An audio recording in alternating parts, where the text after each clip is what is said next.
La semaine dernière, nous avons entamé un autre thème de notre édification. Et le Seigneur nous a parlé de comment rétablir la paternité de Dieu sur l'humanité afin qu'il règne à nouveau. Alléluia. Et on a pu établir certaines vérités bibliques qui nous ont donné de comprendre dans quelle mesure nous pourrions reconquérir notre héritage dans le Seigneur. Amen. Gloire à Dieu. Voyez-vous, l'histoire du fils prodigue est évocatrice. Elle est évocatrice dans ce sens que elle nous montre où nous étions et où nous avons été après que nous nous soyons séparés d'avec Dieu. Alléluia. C'est l'histoire d'un fils qui était auprès de son père, qui avait tout, qui avait l'abondance, qui avait des serviteurs, qui était à l'aise, amen, et qui décide un jour, ayant reçu une pensée dans son cœur, de prendre son héritage et de se séparer de la présence de Dieu. Il faut dire que son père, c'est quelqu'un d'important. Il faut dire que son père, c'est la représentation d'un roi et qui a des serviteurs, qui a des mercenaires même, comme on le dit. Alléluia. Et ce jeune homme-là part parce qu'il a eu une pensée, il a eu un mauvais désir qui était de partir loin de son père. Et lorsqu'il est parti loin de son père, là dehors, parce que dans la présence de son père, il ne pouvait pas commettre le péché. Est-ce que vous comprenez? Dans la présence de son père, il ne pouvait pas vivre d'une certaine manière. Parce que son père était regardant sur sa vie. Parce que son père était quelqu'un qui avait des principes, qui avait une vision de l'avenir de son enfant, de l'avenir qu'il voulait par rapport à son enfant. Mais tellement l'enfant insistait, le père lui a donné l'héritage et l'enfant est parti. Et dès qu'il a commencé à vivre dans la débauche, dans la drogue, dans la cigarette, dans la boisson, dans les femmes, amen, il a revêtu un vêtement sale. On a expliqué ici c'est quoi le vêtement sale. Alléluia. Alléluia.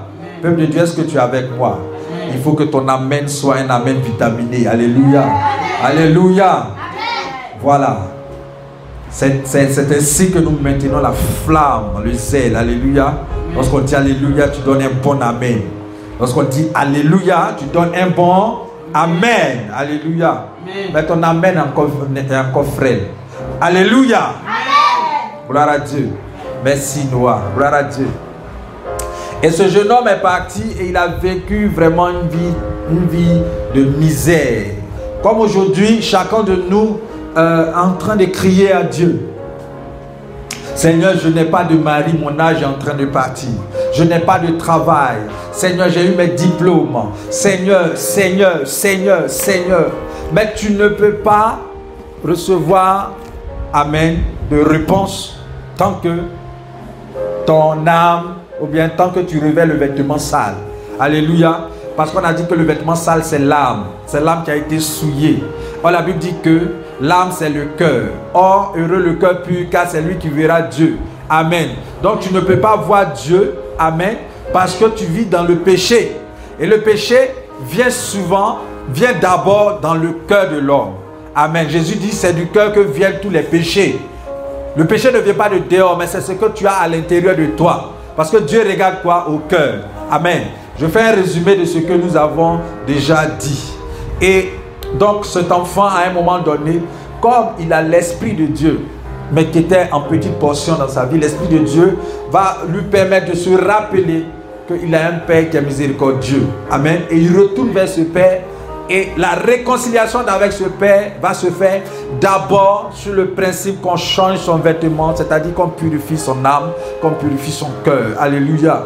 À partir de ce moment, la joie que la Bible dit dans le ciel, que lorsqu'il y a un converti, quelqu'un qui s'est repenti, la repentance est de revenir à Dieu. Amen. Ce frère-là est revenu à Dieu et il y a eu de la joie naturelle, le veau gras. C'est l'histoire de l'homme que la parabole de ce jeune homme, du fils prodigue, nous raconte. Amen. Adam était ce fils-là. Et Adam a cédé quelque chose qu'on appelle la puissance paternelle, qui est un principe juridique. Et à partir de ce moment, Dieu n'a plus le pouvoir sur Adam, mais celui à qui Adam avait cédé au travers de la femme, ce pouvoir est devenu le Père de l'humanité. C'est pourquoi en Jean le chapitre 8, vous allez lire que Jésus était en train de dire aux Juifs, c'est-à-dire le peuple qui a été choisi de Dieu pour le salut de l'humanité. Jésus a dit, vous avez pour père le diable. Amen. Jésus dit dans ce verset, vous avez pour père le diable parce que vous faites ce que le diable dit. Donc, toutefois que tu seras en train de faire quelque chose en fonction de la parole qui est en toi, qui a une pensée, tu es en train d'obéir à un père. Donc si tu fais ce que la Bible te dit parce que tes pensées sont remplies de la pensée de Dieu, révélée par la parole de Dieu, par l'Esprit de Dieu, à partir de ce moment, Dieu est ton Père. Mais si tu fais les choses que t'inspire ta chair, qui est contrôlée par le diable, à partir de ce moment, tu deviens enfant du diable. Est-ce que quelqu'un est avec moi? Alléluia. Dans le plan originel de Dieu, Dieu s'est fait un homme à son image et selon sa ressemblance. Qu'est-ce que cela implique? Cela implique que le premier homme, c'est-à-dire l'homme qui n'était pas encore divisé, avait pleinement la nature de Dieu en lui. Cet homme-là, il était inébranlable. C'est à cet homme-là que Dieu va donner le mandat de continuer l'œuvre qu'il avait commencé à la création. Donc Dieu lui-même a cédé la puissance paternelle de l'humanité et de toute la création à l'homme. Amen. Donc l'homme était le patron de tout avant la chute. Dieu était là, mais l'homme était comment on appelle, le prolongement de la main de Dieu sur la terre. Dieu devait donner des instructions à l'homme et l'homme devait exécuter les projets de Dieu sur la terre. Est-ce que vous comprenez comment cela devait marcher? Cela était censé fonctionner. Amen. Mais l'homme va se déconnecter de sa source, c'est-à-dire de là où il retient les paroles de Dieu, de là où il retient la force de Dieu. L'Esprit de Dieu lui donnait la sagesse de Dieu, l'intelligence de Dieu, la force de Dieu, le conseil de Dieu, toutes ces choses pour qu'il accomplisse la volonté de Dieu sur la terre. Amen. Dieu va séparer l'homme en deux, femelle et mâle. À partir de ce moment, l'homme va se fragiliser. Mais le but, c'est que les deux devaient demeurer ensemble, avec en alliance l'Esprit de Dieu. Et lorsque la femme a été isolée de l'homme, qui est son père, amen. La femme est l'homme est le père de la femme. Le mâle est le père de la femelle. C'est comme ça que Dieu établit les choses. Amen. C'est pourquoi vous allez rencontrer dans l'Ancien Testament la parole de Dieu précisait comment les femmes honoraient leurs hommes. Comment les femmes honoraient leur mari. Elle les appelait mon Seigneur, mon Père. Est-ce que vous comprenez? Parce que c'est de l'homme que la femme a été tirée. L'homme a été tiré de Dieu. Amen. Mais la femme a été tirée de l'homme. Donc l'homme a pour père Dieu. Et la femme a pour père l'homme. Est-ce que vous comprenez?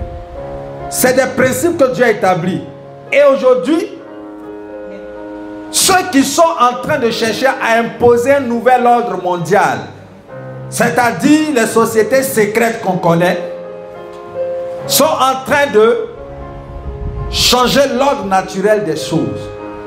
Et vous allez voir qu'on va faire voter des lois pour mettre la femme au même pied d'égalité.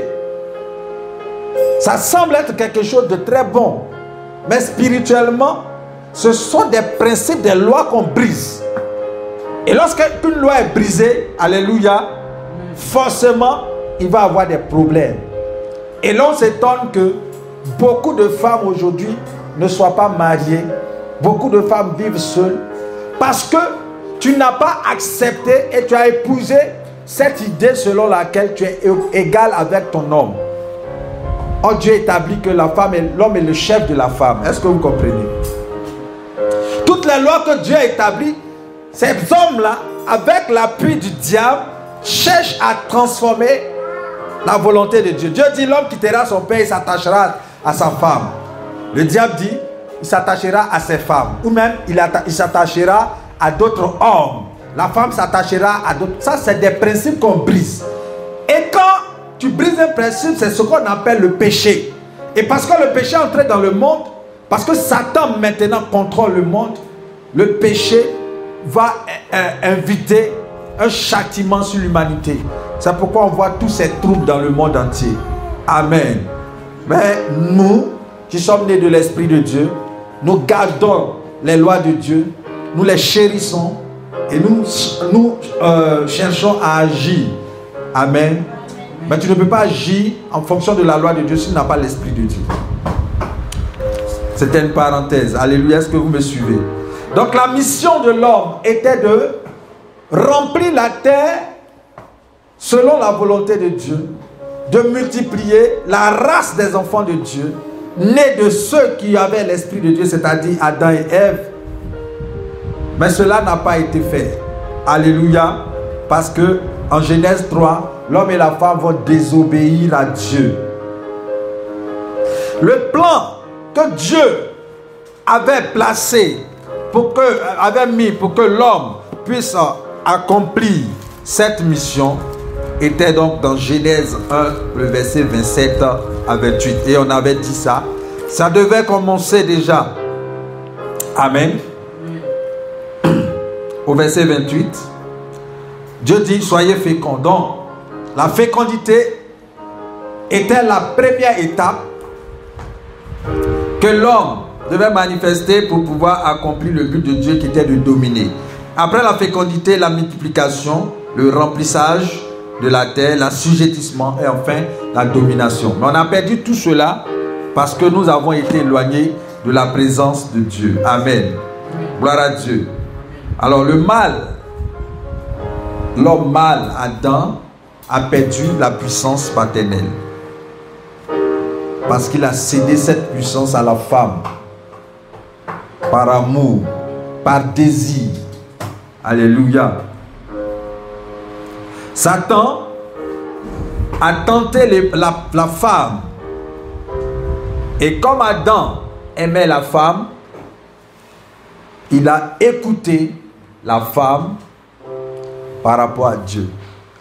Or, celui à qui tu obéis, est-ce que vous comprenez? C'est celui qui devient ton père.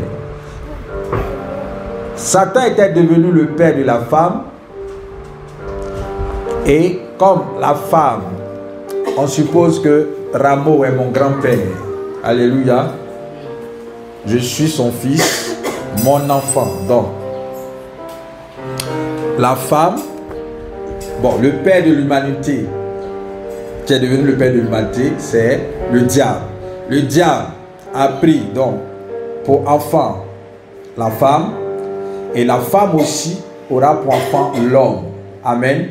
Et l'homme maintenant va produire, comment on appelle ça, va perdre sa puissance paternelle qui est revenue à Satan. Est-ce que vous suivez?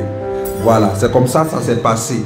Ce qui va faire que Dieu, dans Genèse, le chapitre 4, la Bible dit au verset 1 que Adam connut Ève et Ève conçut. On ne dit pas que c'est l'homme qui conçut. Amen. Mais on dit c'est la femme qui conçut. À partir de ce moment, on comprend que l'homme a été disqualifié définitivement. Parce que l'homme est devenu un être charnel. Alléluia. Adam connut Ève, sa femme, et elle conçut. Amen. Et elle conçut. Donc, la femme devient l'usine de fabrication d'une nouvelle race qu'on va appeler les fils de l'homme. Or, au départ, ils auraient dû produire les fils de Dieu. Alléluia. Ils auraient dû produire les fils de Dieu. Mais ils vont maintenant produire les fils de l'homme. Dans les fils de l'homme, il y a également une catégorie que Satan va se réserver parce que ayant les gènes du mensonge, de la méchanceté, de la nature du diable, c'est ce qu'on va appeler les fils de la rébellion. Et on a vu Caïn devenir un de ses fils. Amen. Et son frère Abel qui est resté fils de l'homme. Amen. C'est les fils de l'homme que Dieu récupère pour construire, pour rebâtir l'alliance sur la terre. Alléluia. Donc il y a une séparation d'entre l'homme avec Dieu. Alléluia. Ce matin, on va continuer pour parler de la malédiction originelle. On a parlé de la perte de la puissance paternelle de Dieu. On va parler de la malédiction originelle. Je vous invite à prendre Genèse chapitre 3. Genèse chapitre 3. Tout ce que nous sommes en train de dire, c'est pour que tu connaisses la vérité et que tu sois affranchi. Amen. C'est pour que la puissance paternelle que Dieu avait sur toi soit rétablie. Alors tu vivras, alors tu te réjouiras. Alléluia. Je vais lire la parole de Dieu. Genèse 3. On suit. À partir du verset 1.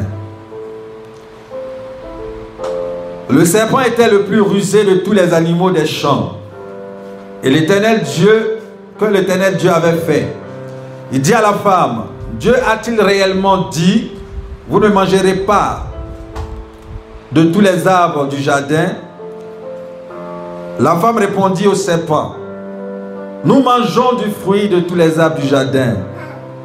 Mais quant au fruit de l'arbre qui est au milieu du jardin, Dieu a dit, vous n'en mangerez point et vous n'y toucherez point, de peur que vous ne mouriez.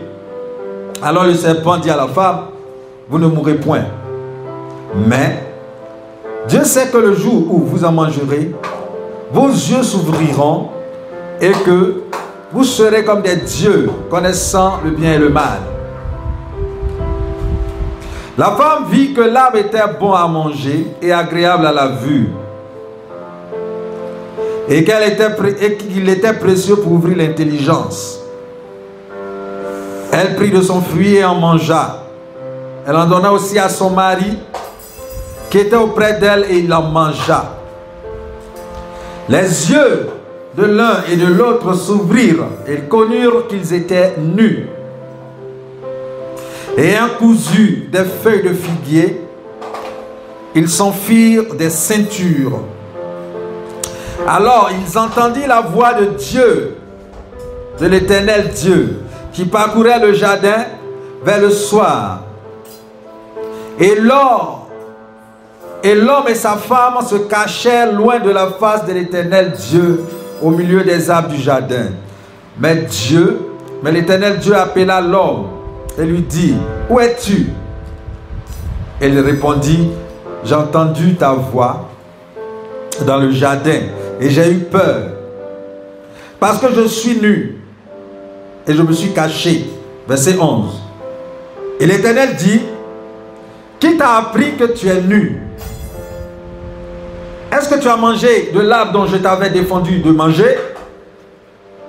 L'homme répondit, la femme que tu as mise auprès de moi m'a donné l'arbre et j'en ai mangé. Et l'Éternel Dieu dit à la femme, pourquoi as-tu fait cela? La femme répondit, le serpent m'a séduite et j'en ai mangé. L'Éternel dit au serpent, on va arrêter là pour le moment, alléluia. On va rester au verset 13. Tout à l'heure, on va continuer la lecture. Mais je voudrais déjà vous parler des ruses du diable et comment il a fait pour avoir la femme. Amen. Déjà, l'homme, Adam, comme je l'ai dit la semaine dernière, avait l'esprit de Dieu en lui. Donc, quand tu as l'esprit, tu ne peux pas être tenté. Amen. Alléluia. Et la Bible dit que la femme a été faite à partir du corps de l'homme, de la corde, c'est-à-dire qu'un élément matériel. Alléluia. De la corde. Elle n'a pas été faite à partir de l'esprit. Ça veut dire que la femme, amen, était fragile, était faible, était charnelle. Alléluia. Donc quand tu deviens charnel, tu t'exposes au séducteur, au tentateur. Amen. C'est pourquoi Jésus va dire, l'esprit est Adam, mais la chair est faible. Amen. En Luc 4, lorsque Satan doit tenter Jésus, la Bible dit qu'il attend que Jésus soit faible. Quand il a eu faim, c'est là qu'il s'est approché de lui. Amen. C'est là que Jésus a été faible, dans sa faiblesse. C'est là qu'il est venu tenter. Sinon, tant qu'il était dans le jeûne, tant qu'il était dans la prière, dans la méditation, il était inébranlable. Alléluia. Et la femme s'était éloignée donc de cette position, de cette posture de l'homme. Tant qu'elle était auprès de l'homme, Satan ne pouvait pas, amen, la voir. Tant qu'elle était auprès de son père, Satan ne pouvait pas la voir. Et tant que l'homme était auprès de son père, Satan ne pouvait pas la voir. Amen. Dans l'alliance avec l'homme, l'homme était avec Dieu. Dieu était avec l'homme. Amen. Quand la femme a été séparée de l'homme, la femme a été tentée parce qu'elle était isolée de l'homme. L'homme était encore avec Dieu. Alléluia. Pour pouvoir avoir l'homme, Satan va passer par la femme pour l'amener à lui, pour l'éloigner aussi de Dieu. Est-ce que vous comprenez? Donc lui quitte aussi la présence de Dieu, il devient vulnérable. Et il est tenté. Donc quiconque se détache de l'esprit de Dieu devient cible pour l'ennemi, le tentateur. Amen. Gloire à Dieu. Amen. Satan va se baser sur ce que Dieu leur a interdit. Parce que tant qu'ils obéissaient à Dieu, ils étaient enfants de Dieu. Satan ne connaît pas, il n'a pas la connaissance. Il doit d'abord savoir ta faiblesse. Il doit d'abord savoir ce que Dieu t'a dit. Alléluia. Il dit, Dieu t'a-t-il réellement dit? En philosophie, on va appeler ça la maïotique de Socrate. C'est là de faire accoucher les idées. C'est-à-dire que c'est des questionnements qui te poussent à parler. Alléluia. Qui te poussent à parler. C'est une ruse. Tant que ton ennemi ne sait pas ce que Dieu t'a dit, ne peut pas te tenter.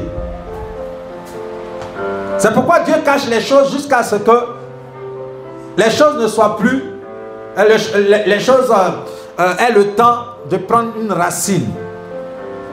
Quand une femme en grossesse, au bout de 3 mois, son ventre ne sort pas. Mais si elle s'attête à dire aux gens, à tout le monde, à partir des premières semaines,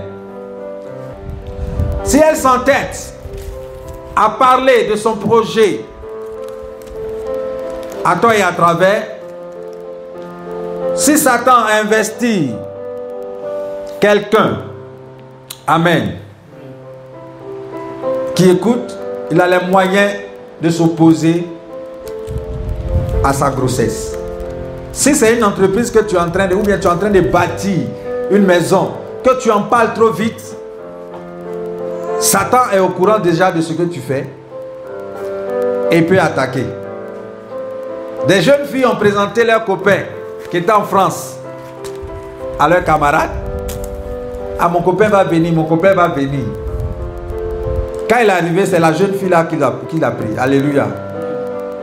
Donc, il faut être discret sur tes projets, sur les choses que Dieu t'a dites. C'est pourquoi Satan aujourd'hui tue beaucoup de destinées à cause d'Internet.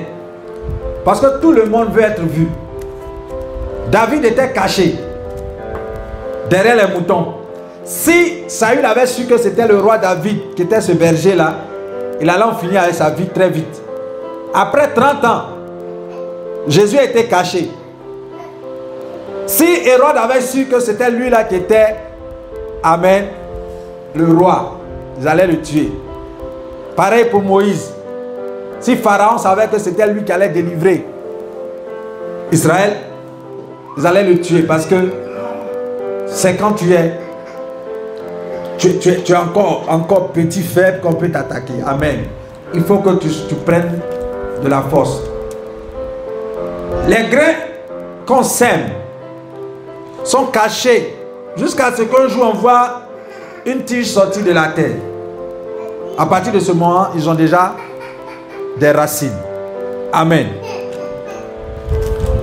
Lorsqu'on parle dans la Bible de la femme et de l'homme, ne pensez pas que ce soit des personnes qui soient déjà matures. C'était encore des enfants spirituels. C'était encore des enfants spirituels. L'arbre que Dieu a mis dans le jardin était destiné à leur consommation, mais pour un temps bien défini. Ce n'était pas pour le moment. Alléluia. Gloire à Dieu. Ce n'était pas pour le moment. Et Satan va les pousser à faire les choses avant le temps. C'est-à-dire à briser le principe de l'ordre divin. Un enfant, il y a un temps pour faire 4 pattes. Il y a un temps pour marcher. Il y a un temps pour courir. Il y a un temps où il doit connaître, comment on appelle, le sexe. Il y a un temps où il doit fonder famille. Mais si déjà à 14 ans, tu connais le sexe, tu as brisé le principe de l'ordre divin. Satan peut t'attaquer pour cela. Alléluia. Peut bloquer ta vie pour ça. Parce que le même qui est tentateur, qui est le séducteur, c'est lui encore qui est l'accusateur, c'est lui encore qui est le destructeur. Alléluia. Donc la femme, par cette technique que Satan a employée, va révéler le plan de Dieu pour leur vie. Dis non. Dieu dit qu'on peut manger de tous les arbres, mais celui-là, on ne doit pas manger. Ça veut dire que Satan ne savait pas cette vérité. Et c'est là qu'il va tenter maintenant. Il va commencer à les tenter. Et on est très souvent tenté par ce que nous n'avons pas accès. Ce à quoi nous n'avons pas accès. Les convoitises de l'homme viennent du fait qu'il n'a pas la chose. Est-ce que vous comprenez? Quand tu dis j'ai envie de manger à Tchéké, c'est qu'à Tchéké n'est pas là, c'est une envie. Si tu as la chose déjà, amen, tu ne convoites pas ce que tu as déjà. Donc la tentation du diable va venir avec des choses qui va te faire miroiter. Oh, Dieu ne veut pas que tu aies ces choses-là maintenant. Est-ce que tu es avec moi? Est-ce que tu es avec moi? Amen. Alléluia. Dieu ne veut pas que tu sois avec ces choses, que tu aies ces choses-là maintenant. Je me rappelle un moment donné, après que Dieu m'a dit de faire cadeau de mon véhicule à quelqu'un et que j'ai obéi. Oh, Dieu était en train de m'entraîner à l'humilité. Amen. Mais quand on te prive de quelque chose, c'est comme un sévrage pour un bébé. Les premiers moments, ce que tu es en train de chercher à guérir, ce dont tu es en train de chercher à guérir, c'est ce qui va venir te tenter. Amen. Les gens commencent ici à murmurer. Voilà. Il faisait malin, il n'a plus de voiture.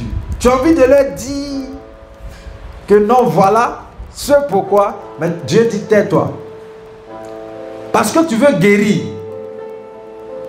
Parce que l'humilité précède la gloire, tu le sais.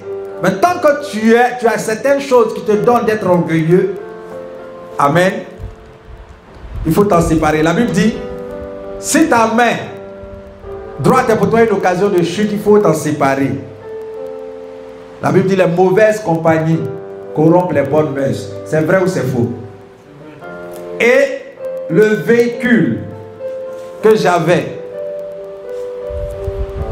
était pour moi une occasion de chute. Pour certaines personnes, ce n'est pas le problème. Pour eux, c'est ailleurs. Chacun a quelque chose sur lequel Satan peut le tenter.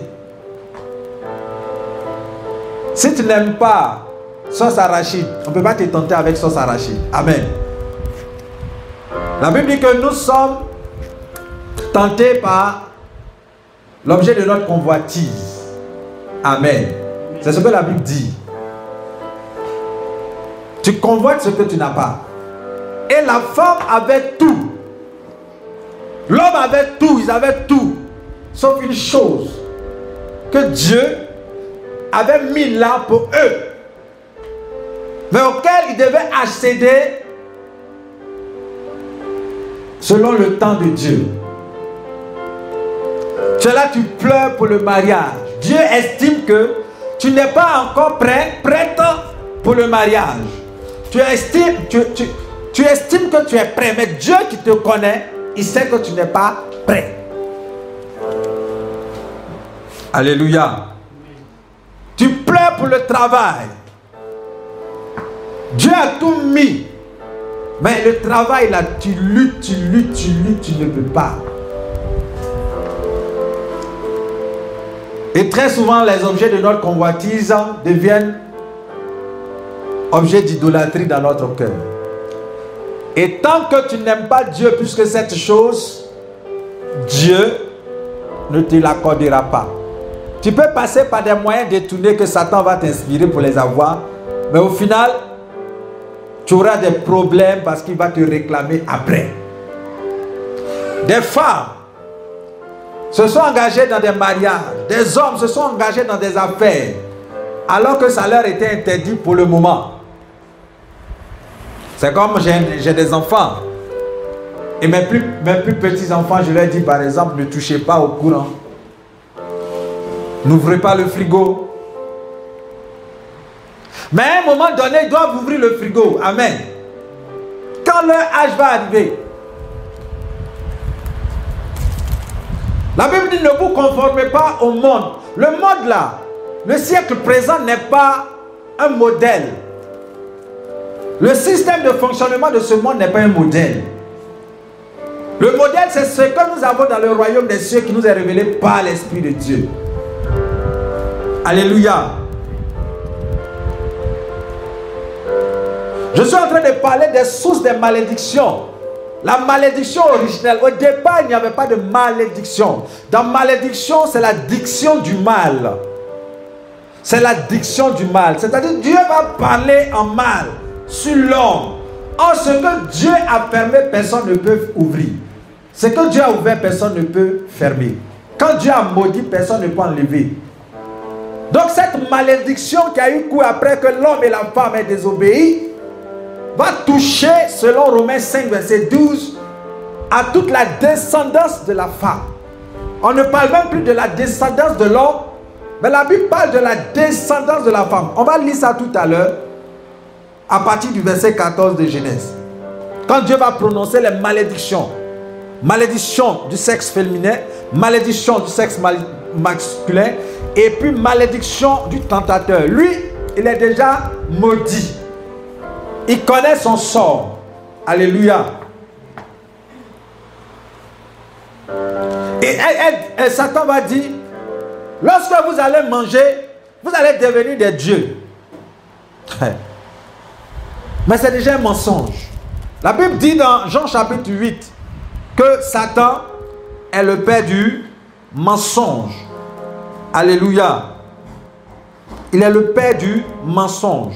Je lis ce verset 44 de Jean chapitre 8. Ça veut dire qu'il ne peut pas dire la vérité. Tout ce que Satan dit est mensonge. Amen. Vous avez pour père le diable. Jésus était en train de parler aux Juifs. Il disait, vous avez pour père le diable et vous voulez accomplir les désirs de votre père. Il a été meurtrier dès le commencement et il ne se tient pas dans la vérité parce qu'il n'y a pas de vérité en lui. Lorsqu'il profère le mensonge, il parle de son propre fond, car il est le père, car il est menteur et le père du mensonge. Donc tous les hommes ont été soumis au mensonge. Jusqu'à ce que tu rencontres Christ, l'Esprit, tout ce que tes pensées t'inspirent n'est pas digne de confiance. C'est pourquoi Dieu dit, maudit soit l'homme qui met sa confiance dans l'homme. Amen. Parce que l'homme n'est pas un modèle de foi. il dit maudit soit l'homme qui met sa confiance dans l'homme, j'expliquais déjà que toi-même tu es un homme. Donc tu ne peux pas mettre ta confiance en toi-même, en tes pensées. Tu veux faire quelque chose et puis ta pensée te dit il faut le faire. Fais attention. Va chercher la face de Dieu d'abord. Satan ment à la femme. Il dit si vous mangez de ce fruit que Dieu vous a défendu, vous allez devenir comme lui. Pourtant ils étaient déjà comme Dieu. La Bible dit qu'ils ont été faits à l'image de Dieu et selon sa ressemblance. Donc c'était Dieu.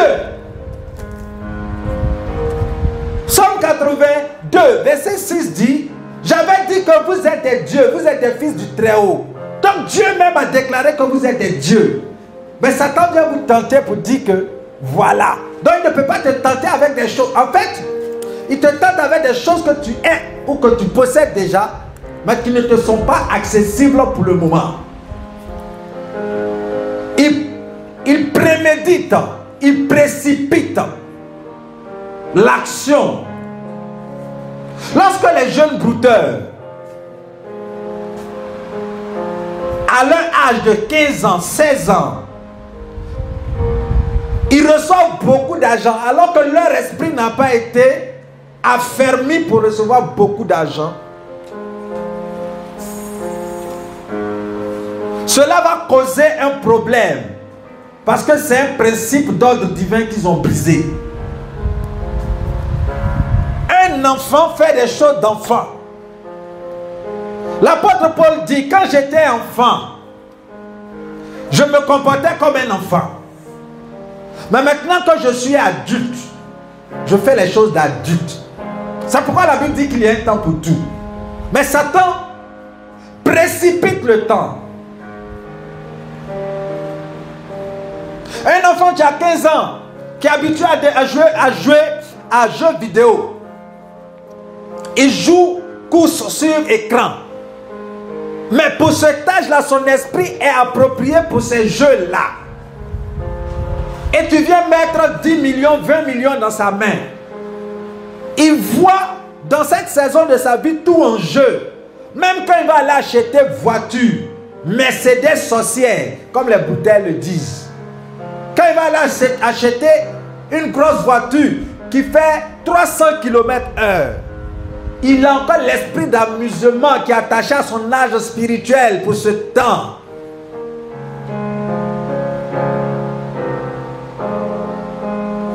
Et pendant qu'il sera au volant, parce qu'il a brisé le principe à 16 ans, il est parti payer pour avoir un permis. Or, le permis, on a établi que c'est à partir de 18 ans ou bien 21 ans.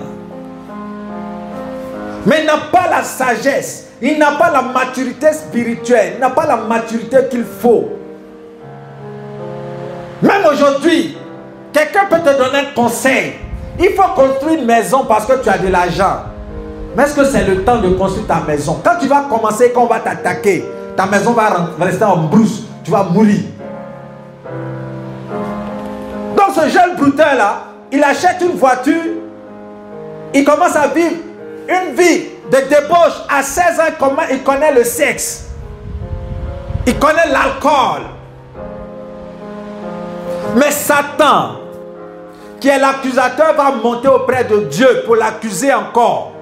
Pour dire cet enfant vient de briser le principe de l'ordre divin. Tu as établi qu'il y a un temps pour tout. Mais voici un enfant qui a des millions et qui a acheté une voiture, qui a des millions et qui a des copines, qui a des millions maintenant et qui ne respecte même plus ses parents. Qu'est-ce que je fais? Dieu est triste.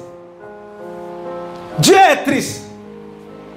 Mais comme il est le Dieu de justice, il est obligé de livrer l'enfant à l'accusateur. Et au bout du compte, cet enfant va prendre cette grosse voiture pour aller rentrer dans un gros camion et perdre la vie. Parce qu'il a encore l'esprit d'immaturité. Et il croit que tant au volant, il est dans un jeu vidéo, un jeu virtuel. Alors il accélère. Or, il oublie que dans les jeux, on a droit à plusieurs vies. Mais dans la réalité, on n'a droit qu'une vie. La Bible dit qu'il est donné à un homme de mourir quoi? Une seule fois. Alléluia. Et voilà comment Satan fait pour voler les destinées. Bien aimé, si tu comprends cette vérité, tu sauras patienter pour que le temps de Dieu arrive dans ta vie. On a expliqué ici le temps. On a parlé du temps chronologique et du temps marqué de Dieu, qu'on appelle le temps Kairos. C'est à ce temps précis que lorsque tu poses une action selon la volonté de Dieu, tu vois le miracle se produire. Une jeune fille qui est à l'âge d'aller à l'école, amen, et qui découvre de façon précoce, prématurée le sexe, Satan va faire que ses études vont s'arrêter. Et au bout du compte, avoir plusieurs enfants de pères différents. Parce que c'est le même qui l'a tenté avec le sexe. Et c'est le même qui est parti l'accuser devant Dieu. Et c'est le même qui devient le bourreau.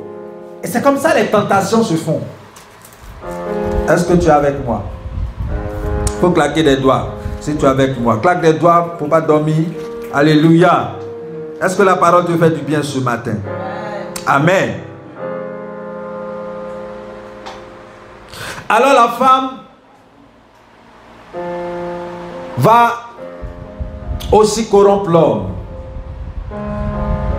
L'homme disait, cette fois voici l'os de mes os, voilà, chair de ma chair.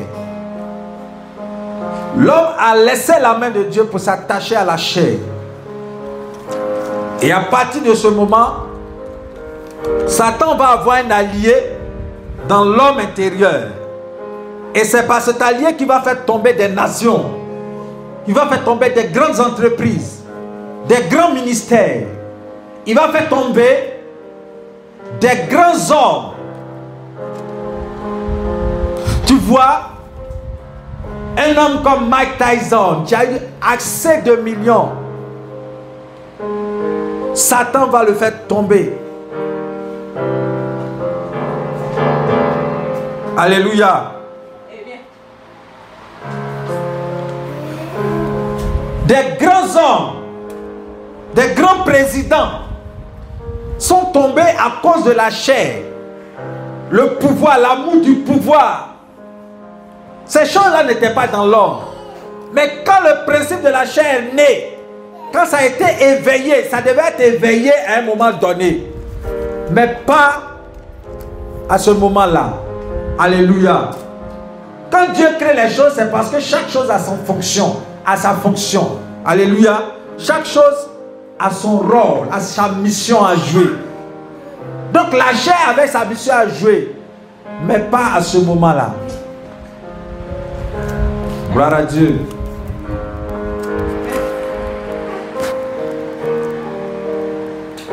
Dès que l'homme et la femme ont décidé d'obéir à Satan, Satan est devenu leur père.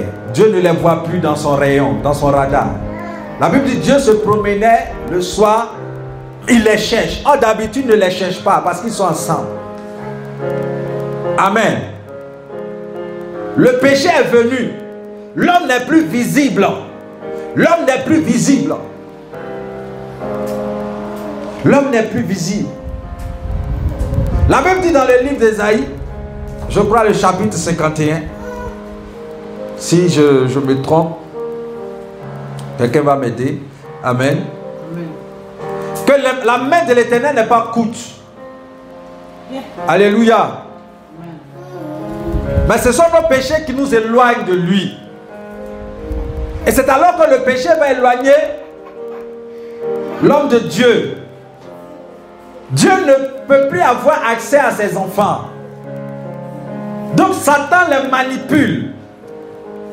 Satan leur fait du mal. La maladie, il envoie. La pauvreté, il envoie. Dieu n'a pas le pouvoir. Parce qu'il n'est plus père. Jésus, lui-même étant né d'une mère, il est né de la chair. Alléluia. Mais il n'est pas visible aux yeux de Dieu pour un temps. Jusqu'à ce qu'il soit baptisé. C'est-à-dire que purifié de ses péchés. C'est à partir de ce moment que Dieu dit, celui-ci est mon fils bien-aimé. Sinon, tous ces 30 ans, Dieu n'a pas déclaré. C'est vrai, il y a eu la prophétie qui a été annoncée depuis l'Ancien Testament. Et l'ange Gabriel qui est venu annoncer à Marie que le Fils de Dieu va naître d'elle. Mais depuis il est né, Dieu n'a pas ouvert le ciel pour dire celui-ci est mon fils bien-aimé. Parce qu'il vivait aussi dans le péché.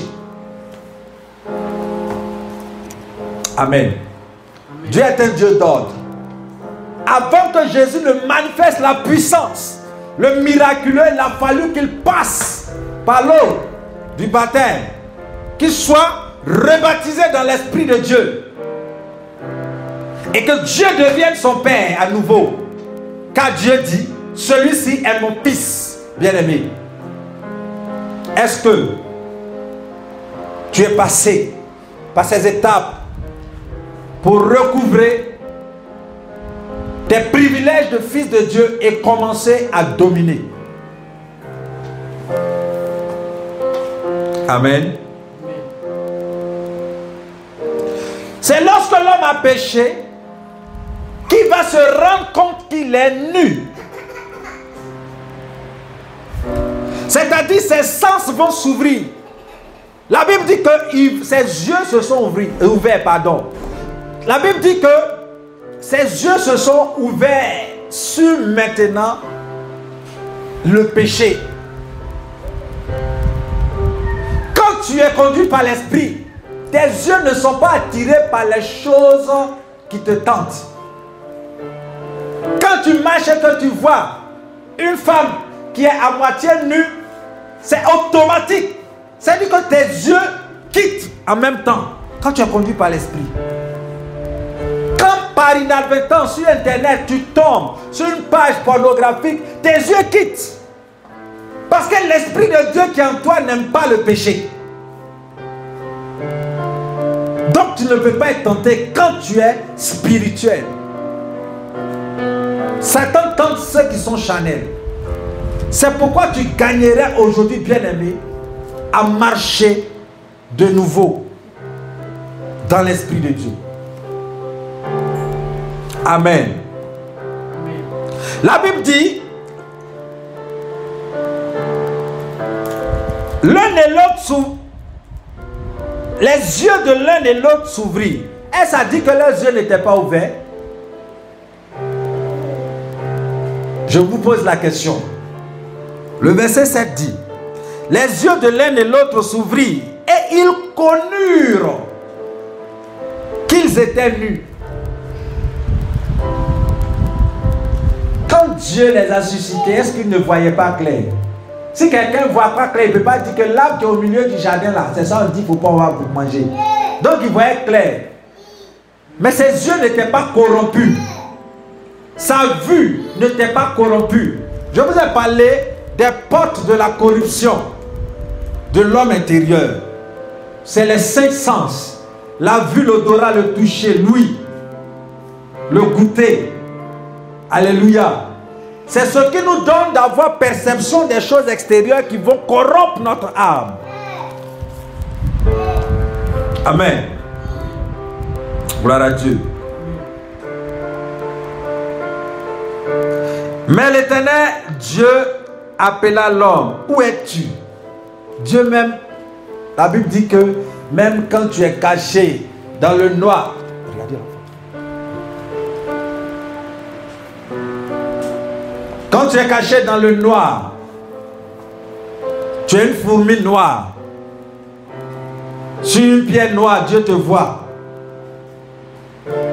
Mais dans le jardin d'Éden, malgré qu'il y avait la lumière de la lune, parce que la Bible dit c'est le soir, malgré que rien n'est caché devant Dieu, mais le péché a totalement fait que l'homme a disparu de la vision de Dieu. Est-ce que vous mesurez la portée du péché? C'est que Dieu ne peut même pas te voir. Il ne peut pas. Et parce qu'il ne te voit pas, il ne peut pas t'apporter assistance. Tu souffres. Tu souffres. Mais il ne peut pas. Alléluia. Il répondit, j'ai entendu ta voix dans le jardin, j'ai eu peur. La peur était une émotion que l'homme n'avait pas. La Bible dit, ce n'est pas un esprit de timidité, c'est-à-dire de peur, que vous avez reçu, mais c'est un esprit de force et de puissance. C'est ce que Dieu dit. C'est ce qu'on avait reçu au départ. Mais le dragon va venir. Le serpent va venir. Alléluia. Et maintenant, l'homme va avoir du mal à enfanter. Gloire à Dieu. Et je me suis caché. Ce n'est pas Dieu qui l'a caché, c'est lui-même qui s'est caché de Dieu. Alléluia. Il s'est caché de Dieu. Dieu va lui poser la question, mais qui t'a appris? Sinon que tu étais nu. Mais qui t'a appris que tu es nu? Qui t'a donné cette révélation que toi tu es nu? Que l'état dans lequel tu es, on appelle ça la nudité.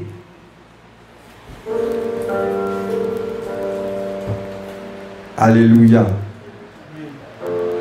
Tu peux être dans une position,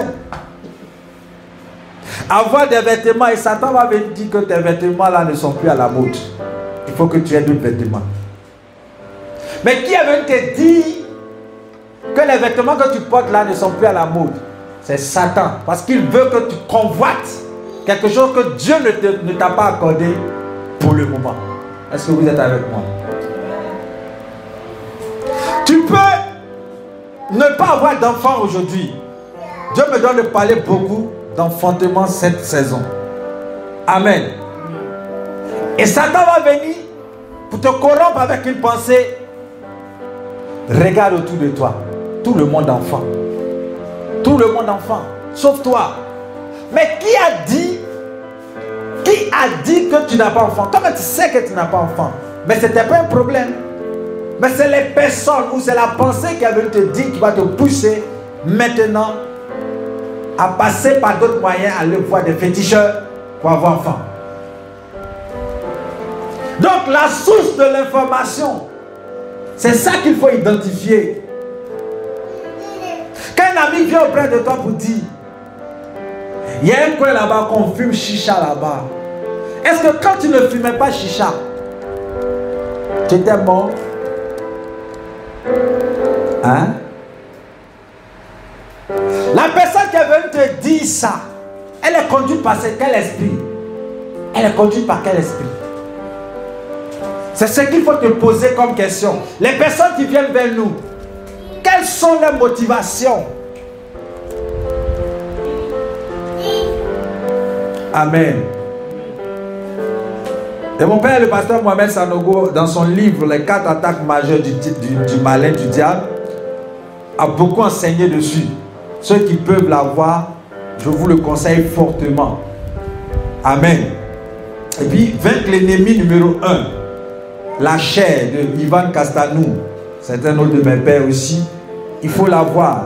Ça va vous aider à neutraliser les mauvais désirs de la chair dans vos vies. Alléluia.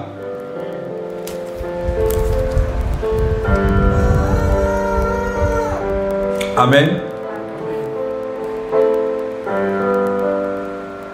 Et finalement, ces agissements vont pousser Dieu à prononcer des paroles.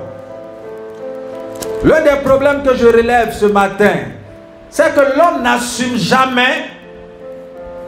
Amen. Il n'assume pas ses erreurs. On est toujours prêt à mettre sur quelqu'un d'autre. Non. Si je suis ainsi, c'est la faute à mes parents. Si je suis comme ça, c'est mon grand frère qui a fait. c'est ma femme. Dieu demande à Adam, à qui, parce que Dieu ne va pas demander à la femme directement. Ce n'est pas à la femme qu'il a confié le jardin. Ce n'est pas à la femme qu'il a confié l'humanité. Il pose la question, parce que Dieu est un Dieu d'ordre. Pour parler au président, il faut parler d'abord à son directeur de cabinet. Il faut parler d'abord à la secrétaire du directeur de cabinet. Il faut passer par un protocole. Alléluia. Et Dieu parle à Adam. Il dit, qui t'a dit que tu es nu? Adam n'assume pas sa part de responsabilité. Il dit, c'est la femme. Il dit que c'est la femme que toi, Dieu, tu m'as donnée. Il est dit, alléluia. En d'autres termes, Adam est en train d'accuser Dieu d'être le responsable de sa chute. Et c'est ce que nous faisons nous tous. Quand ça ne va pas dans notre vie, c'est vers Dieu qu'on tourne le regard pour dire, dans notre cœur, c'est Dieu qui l'a voulu. Dieu ne l'a pas voulu. Quand un malheur t'arrive et puis tu dis, c'est la volonté de Dieu. Ce n'est pas la volonté de Dieu. Ce n'est pas la volonté de Dieu. C'est les actions que tu as posées, les choix que tu as faits. C'est les choix là, c'est leurs conséquences que tu assumes. Amen.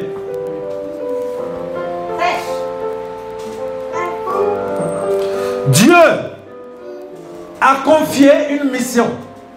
C'est comme si ton chef, ton responsable, tous ceux qui cherchent toujours à se justifier sont des personnes qui fuient leurs responsabilités.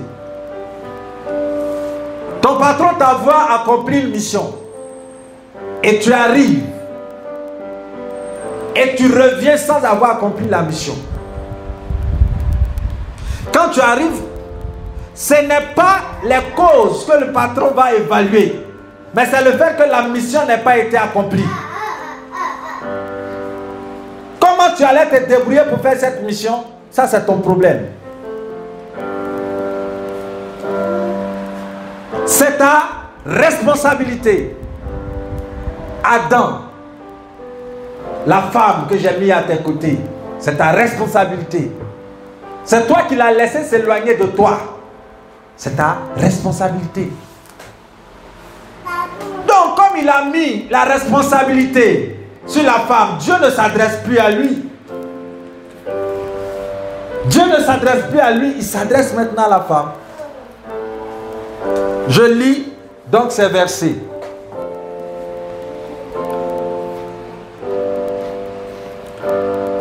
L'homme répondit, la femme que tu as mise auprès de moi m'a donné de l'arbre et j'ai mangé. Et l'Éternel dit à la femme maintenant, pourquoi as-tu fait cela? La femme aussi, chacun met la faute sur l'autre. Amen. C'est Satan seul qui assume. Lui, il assume. Alléluia. Le serpent m'a séduite et j'en ai mangé. Amen. Et l'Éternel dit au serpent, c'est qu'avec le serpent, il n'y a même pas de pourquoi tu as fait cela. Ça commence avec la malédiction. Il dit, parce que tu as fait cela, tu seras maudit entre tout le bétail, entre tous les animaux des champs. Tu marcheras sur ton ventre et tu mangeras de la poussière tous les jours de ta vie. Amen. Je mettrai inimitié, c'est-à-dire guerre, entre toi et la femme. Dieu ne voit même plus l'homme. Est-ce que vous comprenez? Le projet de Dieu maintenant, pour racheter l'humanité, n'implique pas l'homme.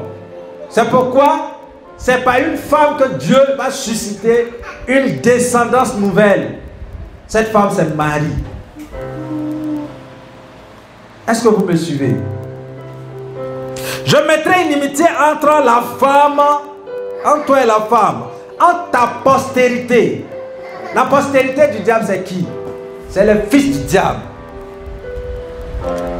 Et la postérité de la femme, c'est qui? C'est le fils de la femme. La femme qui? L'Église.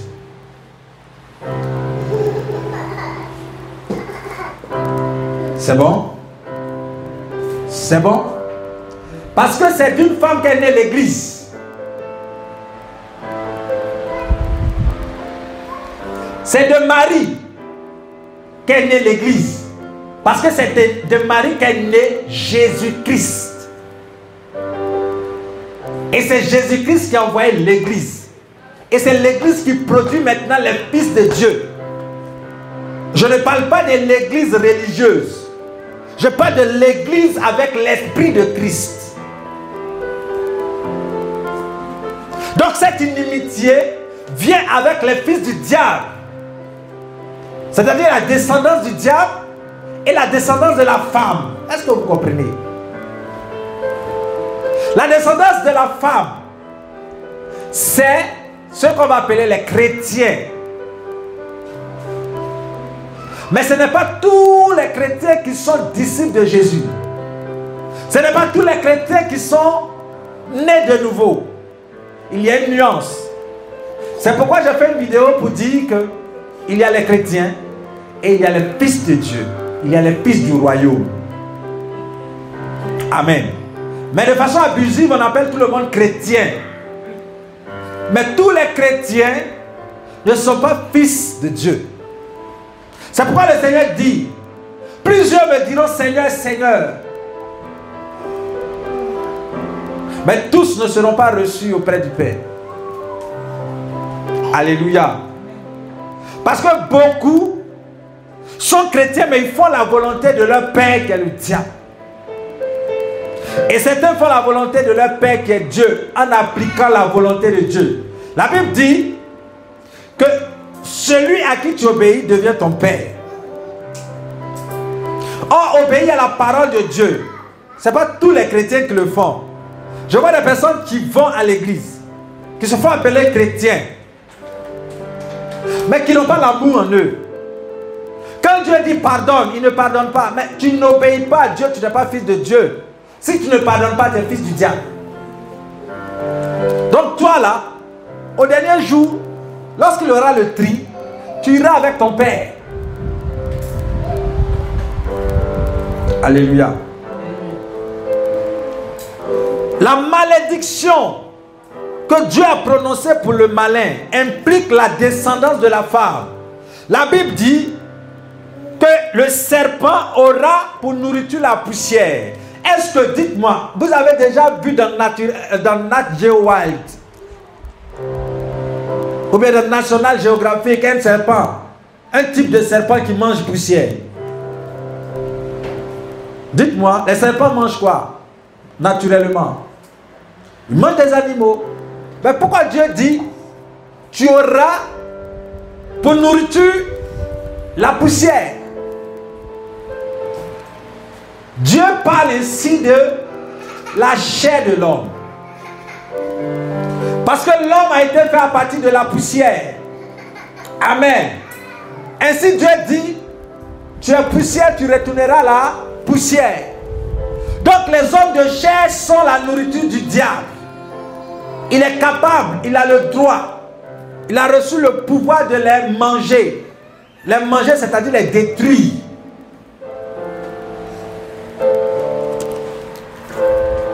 La malédiction originelle va aussi prendre en compte la femme. Amen. Donc la postérité de celle-ci écrasera la tête. Donc ceux qui sont nés de l'Esprit de Dieu, c'est-à-dire de la postérité de la femme, de l'Église, reçoivent le pouvoir d'écraser la tête du serpent. La tête du serpent, alléluia, c'est-à-dire le tentateur, d'avoir de l'ascendance sur le péché. C'est le pouvoir que Dieu a donné. C'est pourquoi la Bible dit dans le livre de Romains qu'ils sont beaux, les pieds de ceux qui annoncent la bonne nouvelle. Amen. Donc toutefois que quelqu'un prêche la parole de Dieu, il renouvelle ses chaussures, il renouvelle ses pieds. Jésus dit, quand le diable a inspiré le cœur de Judas, Jésus dit une chose, il dit, celui avec qui je mange a tourné le talon contre moi. C'est-à-dire que Satan est entré dans sa vie. Amen. Donc le talon ne regardez pas les pieds naturels. Amen. Mais c'est une dimension.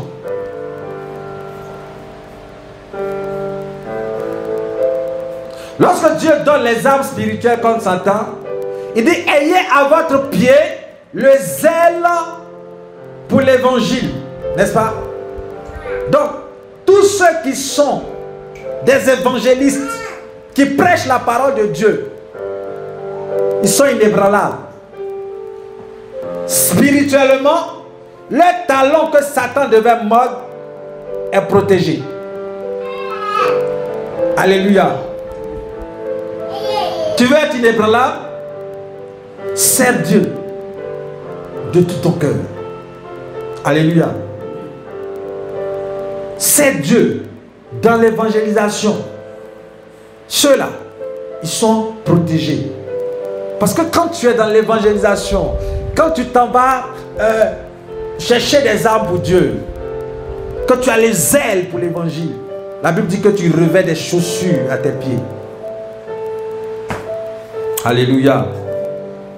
Voici la malédiction que la femme, c'est-à-dire le sexe féminin, va avoir. Dieu a prononcé sur l'homme, femme et mâle, femelle et mâle, une malédiction, mais chacun va recevoir une malédiction particulière. Alléluia. Dieu dit pour la femme, j'augmenterai la souffrance de tes grossesses. Tu enfanteras dans la douleur et tes désirs se porteront vers ton mari, mais il dominera sur toi. Alléluia. On va commenter cette partie. Dieu dit, j'augmenterai la souffrance de tes grossesses. Alléluia. Tu enfanteras avec douleur et tes désirs se porteront vers ton mari, mais il dominera sur toi. Lorsqu'on parle ici de la femme, il ne s'agit pas de la femme sexe féminin. Est-ce que vous me suivez? Est-ce que vous me suivez? La Bible parle de la dimension de l'épouse. Comme l'Église a été l'épouse de Jésus. Amen. Que tu sois homme ou femme, ton appel est de devenir épouse du Seigneur. C'est-à-dire soumise à Dieu. Alléluia. Dieu dit de la bouche de Jésus, dont l'Esprit parle au travers de l'apôtre Paul. Il dit, enfant, honore ton père et ta mère. Honorez vos parents. Amen. Mais il dit, femmes, soyez soumises à vos maris. De façon naturelle, c'est valable. Mais de façon spirituelle, l'époux dont parle la Bible, c'est le Saint-Esprit de Dieu. C'est le Christ. Est-ce que vous comprenez? Alléluia. Donc les 4 dimensions dans la marche d'un chrétien, on a expliqué ça ici. D'esclave à enfant, d'enfant à fils. Mais la dernière dimension de celle qui sera enlevée, c'est l'épouse. Et tu dois devenir une épouse totalement soumise à Dieu, soumise à la parole de Dieu, soumise à Christ. Amen. Et quand tu es soumise à Christ, cette malédiction ne t'atteint plus, tu enfantes facilement. C'est ce que dit Ésaïe 66 qu'on a lu. L'épouse en question, la femme qui enfantait en Apocalypse le chapitre 12, a reçu de l'aide du ciel. Amen. Parce qu'elle devait enfanter un enfant qui allait paître les nations. C'est-à-dire un enfant de Dieu qui allait accomplir Genèse chapitre 1, versets 27 et 28. C'est-à-dire qu'il y allait un enfant qui va remplir le monde de la gloire de Dieu. Donc désormais, tu dois être une épouse du Seigneur qui multiplie la race de Dieu dans le domaine où Dieu t'a envoyé. Est-ce que vous êtes avec moi? Ce que je dis, est-ce que c'est clair? Amen. Dieu va prononcer aussi une malédiction. Donc tous les hommes ont du mal, qu'ils soient femmes ou hommes, ils ont du mal à enfanter quand ils viennent sur la terre. C'est difficile. Enfanter les promesses de Dieu. Alléluia. Dieu parle sur ta vie, mais c'est difficile. Et pour le faire, tu dois devenir épouse du Seigneur. C'est la solution. Amen. Tu dois croître dans la foi. Tu dois croître dans la sainteté. Ainsi, Dieu va fusionner avec toi. Vous deviendrez un seul et même esprit. C'est ce que Jésus-Christ est venu nous montrer. Il est devenu épouse de Dieu sur la terre. Et il a produit des enfants à Dieu. Est-ce que vous comprenez? Quand Jésus vient, il dit le Père est en moi et je suis dans le Père. Ça fait penser à un mariage. Ça fait penser à ce que Dieu a dit à l'homme et à la femme. L'homme quittera son père et sa mère et deviendront une seule chair. Mais là, avec Dieu, vous deviendrez un seul esprit. Amen. Donc Jésus le Christ qui dit, je suis le chemin, la vérité, la vie, nul ne vient au Père que par moi. C'est le modèle que nous tous nous suivons. Tel il a vécu, c'est comme ça. Chacun de nous qui avons adhéré à sa parole, à son esprit, devons marcher. Il faut que nous soyons reconnectés à notre Père qui est dans les cieux, qui est aussi notre époux. Amen. Pour pouvoir produire des races selon la nature de Dieu. Dieu va prononcer aussi une malédiction sur le genre masculin. Il dit, verset 17, il dit alors, puisque tu as écouté la voix de ta femme, amen. Il n'a pas dit puisque tu as mangé l'arbre. Dieu ne dit pas puisque tu as mangé l'arbre. Il dit puisque tu as écouté la voix de ta femme et que tu n'as pas écouté ma voix. C'est pourquoi Jésus va dire, quiconque aime sa femme plus que Dieu, quiconque aime ses enfants plus que Dieu n'est pas digne de son disciple. Amen. On n'a pas dit de ne pas prendre le conseil des gens. Amen. Mais il faut t'assurer que la femme ou bien les personnes qui sont autour de toi soient eux-mêmes remplies du Saint-Esprit de Dieu. Alléluia. Puisque tu as écouté la voix de ta femme et que tu as mangé de l'arbre au sujet duquel je t'avais donné ce tort, tu n'en mangeras point. Il dit quoi? Le sol sera maudit à cause de toi. C'est à force de peine que tu en tireras ta nourriture tous les jours de ta vie. Il te produira des épines et des ronces et tu mangeras de l'herbe des champs. C'est à la sueur de ton visage que tu mangeras du pain jusqu'à ce que tu retournes à la terre d'où tu as été pris. Car tu es poussière et tu retourneras dans la poussière. Amen.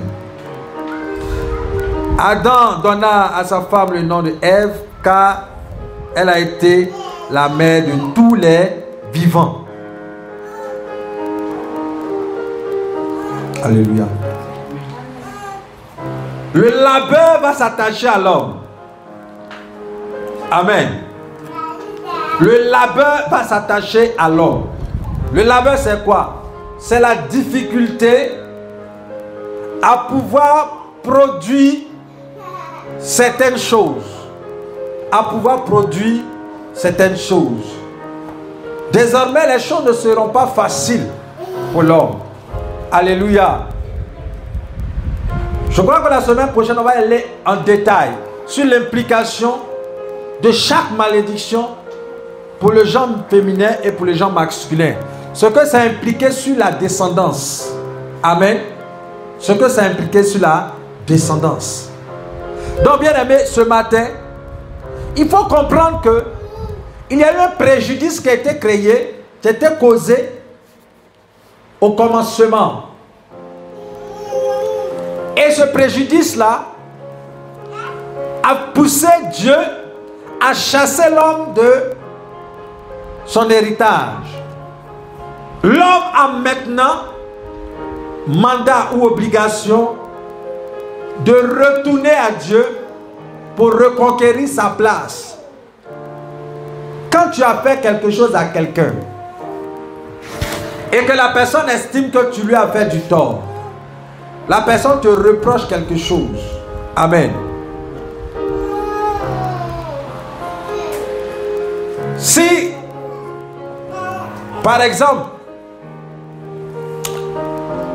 un monsieur a trompé sa femme, c'est un acte grave, non? Hein? C'est grave, non? L'adultère, c'est grave, non? Est-ce que rien qu'avec des excuses, la femme va accepter?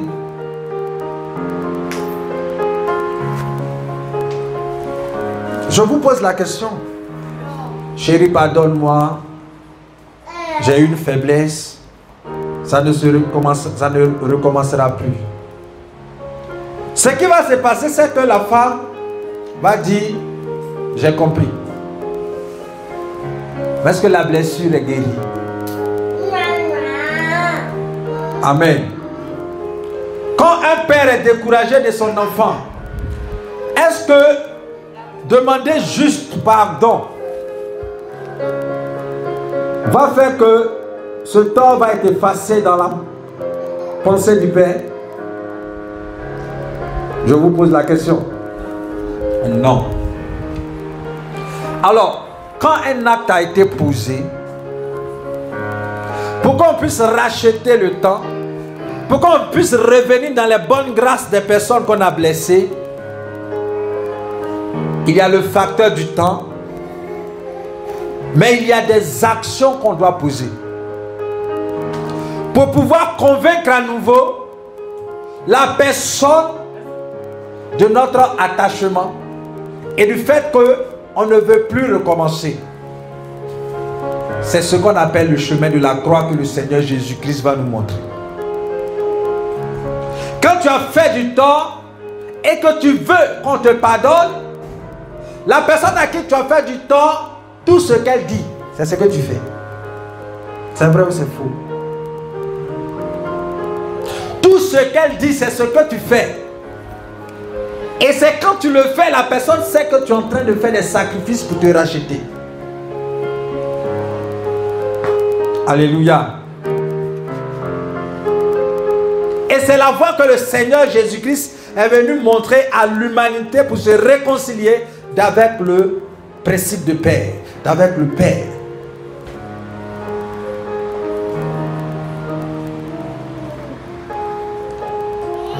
Lorsque nous étions dans certaines communautés, tu viens, tu te mets là et tu dis, pardonne-moi parce que j'ai péché, et on dit tes péchés te sont pardonnés.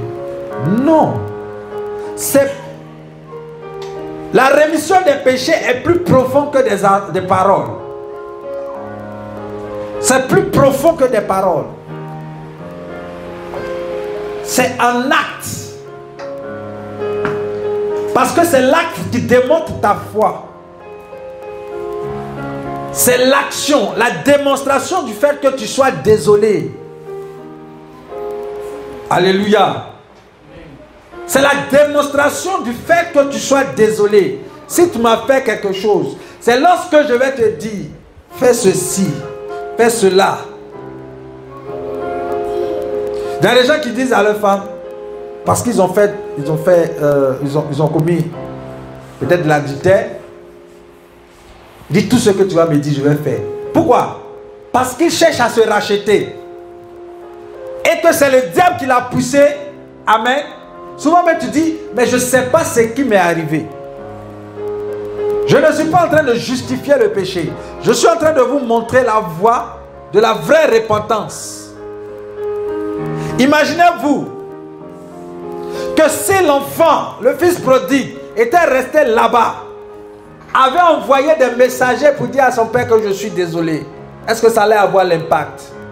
Mais il a dû poser des actions. Il a pris une décision. Et il s'est levé, il dit, j'irai vers mon père et je lui dirai que j'ai péché. Contre qui? Le ciel et contre lui. Cette décision était le commencement d'une vraie repentance. Aujourd'hui, tu peux prendre une décision. La Bible dit qu'à tes résolutions répondra quoi? Le succès. La décision que tu prends aujourd'hui de retourner au bon Dieu qui est ton bon papa va faire que tu seras reçu. Imaginez quelqu'un qui est dans une entreprise, qui a détourné de l'argent et qu'on a mis en prison. Oh, le patron l'aimait bien. Et qui sort après 6 mois de prison. Il est sans emploi. Et il se rend compte que il a fait une grave erreur. Et il retourne chez le patron pour aller dire, parce que son patron le prenait comme son fils. Le patron l'aime. Mais cet acte-là fait que le patron a perdu confiance en lui. Alléluia. Et il arrive, il dit, patron, vraiment, je suis vraiment désolé. Je ne sais pas ce qui s'est passé. Le patron va dire, je ne peux plus te prendre. Amen. Je ne peux plus te prendre dans mon entreprise. Ce que tu m'as fait, je ne peux plus. Et puis la personne décide de ne plus insister. Est-ce que ce monsieur est venu avec une vraie repentance? Non. Mais si après des mois, chaque jour quand le patron sort, le patron le voit au portail, il lui demande pardon. Pendant des mois, pendant même une année, c'est-à-dire qu'au lieu d'aller chercher à travailler dans une autre entreprise, c'est là qu'il est chaque matin. Je vous assure que cette persévérance va pousser le patron à se poser des questions. Amen. Il faut insister dans les actions. Il faut insister. Jésus dit qu'il faut porter ta croix. Mais nous, quand on est là, on demande pardon une fois, la personne dit, bon, alléluia, c'est que tu ne veux pas te réconcilier avec la personne. Et parce qu'il aura insisté, un beau matin, le patron va lui dire, viens, mais tu vas commencer en bas. Tu étais directeur, mais tu deviens balayeur. Est-ce que il va accepter? Parce que la confiance vient avec les tests.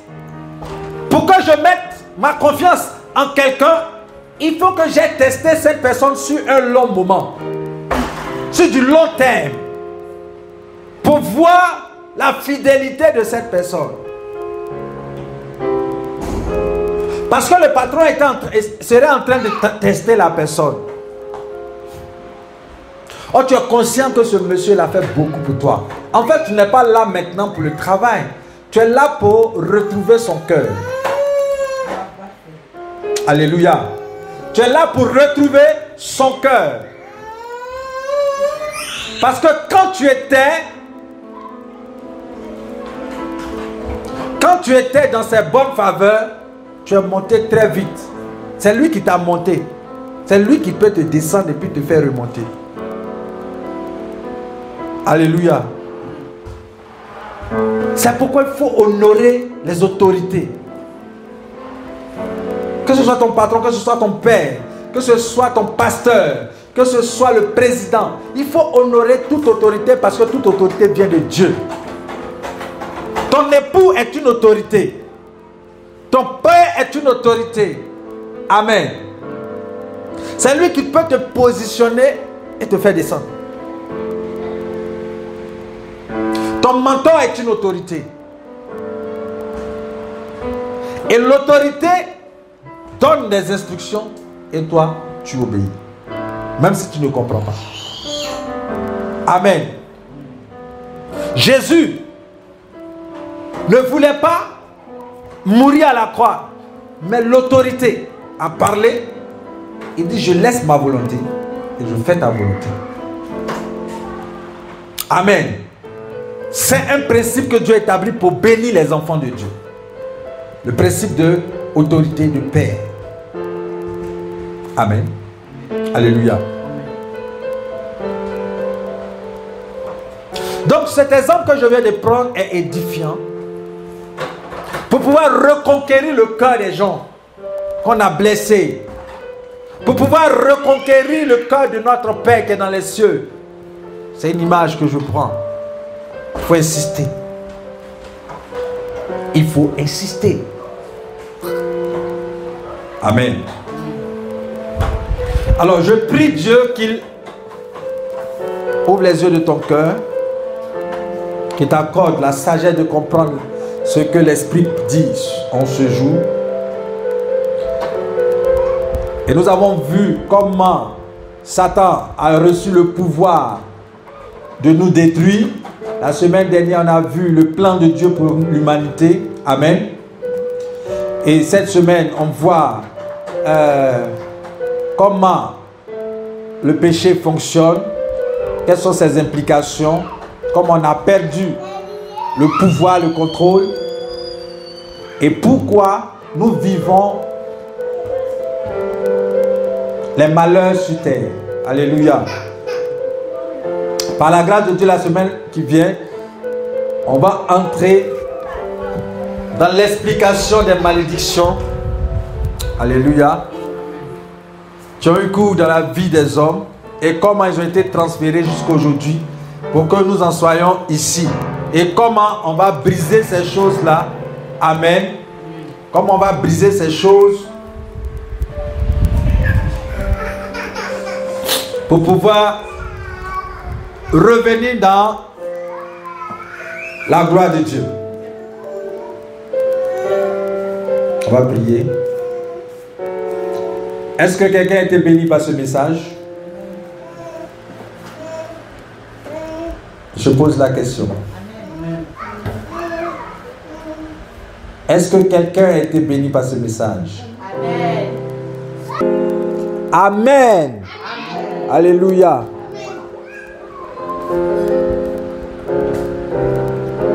Tu vas te tenir debout. On va prier.